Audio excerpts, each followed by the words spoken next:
There has been a movement in recent years to make daylight savings time permanent, to end the semi-annual tradition of changing our clocks. While many support this due to the annoyance of the time change, it turns out that ending this practice could save lives. The concept of adjusting clocks to make better use of natural daylight was first proposed by Benjamin Franklin in 1784.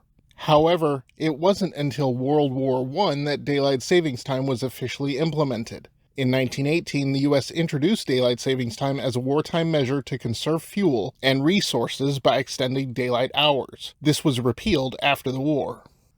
During World War II, daylight savings time was reinstated as part of efforts to once again save energy. After the war, states and localities were left to decide whether or not to observe daylight savings time, leading to a chaotic patchwork system. In response to this, the U.S. government passed the Uniform Time Act of 1966, standardizing the start and end of daylight savings time across the country. The law also gave states the option to opt out of daylight savings time entirely, which led to Arizona and Hawaii not participating in the program. The Energy Policy Act of 2005 extended daylight savings time by 4 weeks, shifting the start of daylight savings time to the second Sunday in March and ending it the first Sunday in November. The spring forward for daylight savings time, which causes people to lose 1 hour of sleep, has been linked to a temporary increase in heart health risks. Studies show that the risk of heart attacks rises by about 24% on the Monday following the shift to daylight savings time, according to a 2014 study published in Open Heart.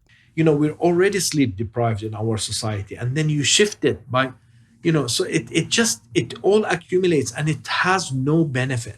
This increase is believed to be due to the disruption of sleep patterns, which can raise blood pressure, stress levels, and inflammation, all of which strain the cardiovascular system.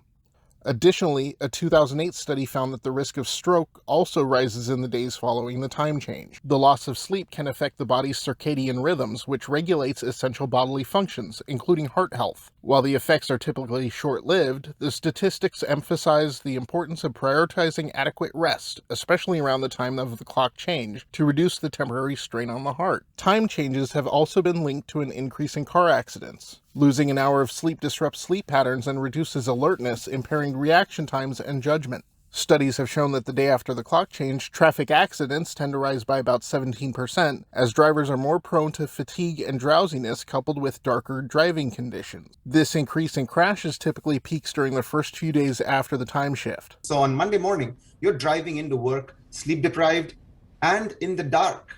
Clearly a recipe for disaster. The disruption to circadian rhythms can make it more difficult for individuals to stay focused and alert, heightening the risk of accidents.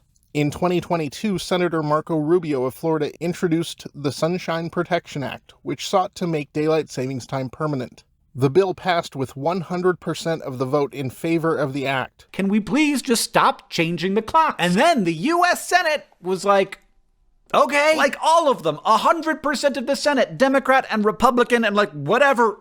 Despite overwhelming support for the bill, the House was unable to even bring it to a floor vote, as they got caught in the minutiae of whether it would be better to make standard time or daylight savings time the preferable choice. For several years now, this bill has been reintroduced, but failed every time. On December 13th, Donald Trump tweeted that he seeks to end daylight savings time, though the comments rebutted wishing for an end to standard time. It is clear that this movement has broad bipartisan support and perhaps renewed vigor heading into the new administration. We will have to wait and see if this new Congress can get this passed.